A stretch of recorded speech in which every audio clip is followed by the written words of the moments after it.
If you were to ask me, JT Sports, who do you think is the most interesting team going into the 2022 college football season? My answer would have to be Michigan. Because remember last year, Jim Harbaugh was under a lot of pressure.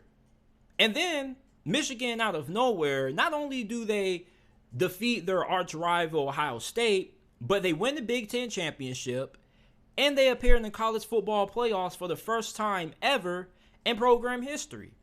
But then in the offseason, Jim Harbaugh flirts with the NFL. He tries to get the Minnesota Vikings job. He doesn't even get a job offer, so he goes back to Michigan empty-handed. Not only that, but he loses two of his coordinators from last year. He lost defensive coordinator Mike Macdonald, who went to the Baltimore Ravens with his brother. And then, surprisingly, he lost offensive coordinator Josh Gaddis, who decided to leave for South Beach with Mario Cristobal.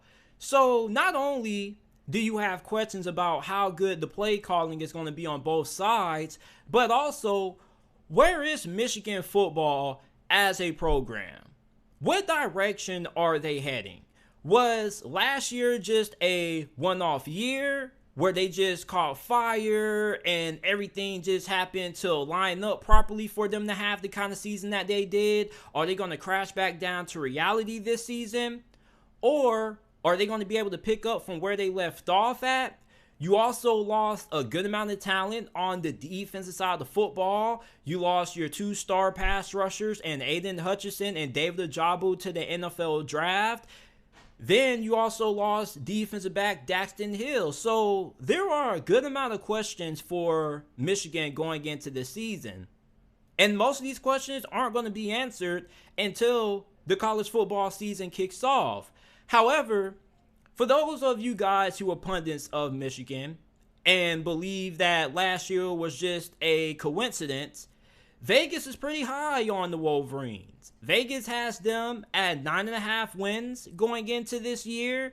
Their schedule, at least when you look at the outer conference, is pretty easy. Your first 3 games are against Colorado State, Hawaii, UConn. Without a doubt, you should be going 3-0 to start the first couple of games.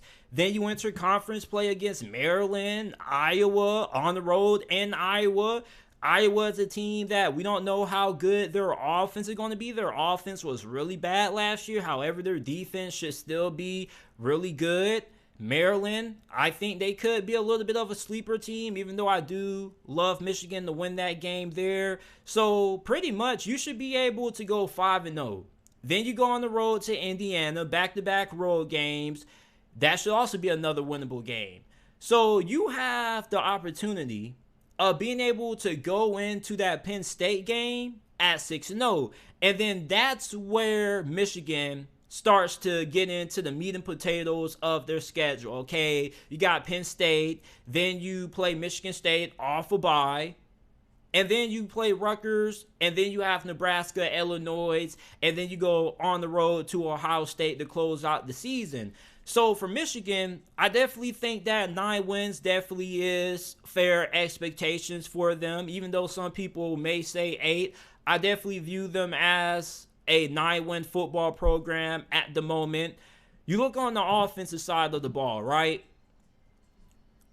Is JJ McCarthy going to be able to beat out Cade Mcnamara in fall camp if he's able to get healthy? Because he did suffer an injury early in spring, I believe, or during spring practice, and it kept him from really getting a lot of reps. He didn't really get to do anything in the spring game for Michigan, so it looks as if McNamara is still QB1. But if JJ McCarthy can get healthy in enough time for fall camp, can he end up winning the starting job? And both of these two quarterbacks bring different skill sets to this offense. You look at JJ McCarthy, really explosive, super athletic, has a very good arm. He can fling it. You look at Cade McNamara. He led Michigan to the college football playoffs last year. He he didn't really have to do too much because Michigan's ground game was just so dominant with Hassan Haskins and Blake Corum that he was really just asked to be a game manager. He reminded me a lot of AJ McCarron back in the early days of the 2010s with Alabama football. And AJ McCarron was really, really good. I'm not saying that Cade McNamara was as good as AJ McCarron, but you kind of had a little bit of similarities to him.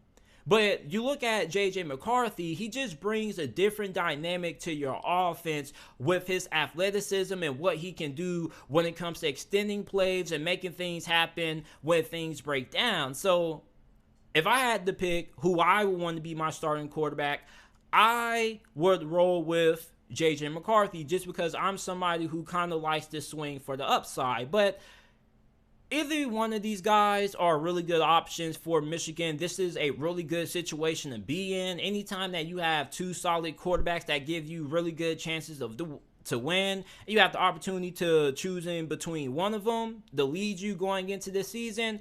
Great situation to be in. You look at running back, Haskins left for the NFL. You do have Blake Corum who returns. He had a really solid season as well. He had 144 carries, 952 rushing yards, and 11 touchdowns. Without a doubt, he's going to be RB1. You're going to have Donovan Edwards, who a lot of people are excited to see. He is pretty much going to be the do-it-all back for Michigan. He's going to have a pretty big role in the passing game this year. He can line up out wide, and he can also catch passes out of the backfield. There's been a lot of comparisons for him being compared to Alvin Kamara, which I can definitely see. He definitely does have the kind of body structure and the play style of Alvin Kamara. The wide receiving core should be really good as well. You have Ronnie Bell, who should be coming back fully healthy. You also have Cornelius Johnson, who was your leading receiver last year. And then you have a couple of talented true freshman wide receivers coming in who could have a little bit of a role in this passing game. The offensive line should still be a strong point of this team. This was the best offensive line in college football. They won the award of college football's best offensive line in 2021. So on the offensive side of the football, I still have a lot of confidence in Michigan. As a matter of fact, I think that this offense potentially could be better this season than what it was last year, all because I feel the passing game could take a step up in improvement. And the passing game wasn't bad last year. A lot of people have the misconception that Michigan's passing game wasn't all that great, which the passing game was a lot better than what a lot of people remember. The reason being is because Michigan didn't have to throw the football to beat too many teams. They could just ground and pound you to death. But when Michigan asked Cade McNamara to step up and throw the football to win football games, he was able to do so. And with the talent that they have at wide receiver, I think that this passing game is going to be really good this year. Now, defense is probably going to be where my concerns lie. And it's not really more so do they have the talent, because Michigan has great defensive players that come in and out almost every single year.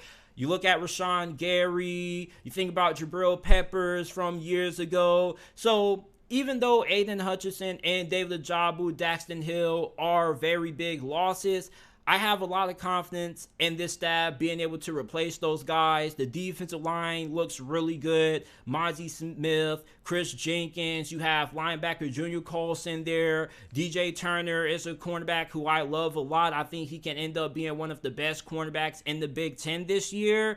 So for Michigan, I think that they're probably going to end up winning 10 games this year. I don't know if they're going to be able to win the Big Ten, however, simply for the fact that Ohio State is absolutely stacked this year at every single position. They're the second best team in college football behind Alabama. They have NFL players on every single spot of their team. Offensive line, wide receiver. We already know about CJ Stroud on the defense side of football. They're going to be really good in that department. So in terms of where you compare Michigan to Ohio State, because that's always where many people make the comparisons at, because you're always compared to your rivals.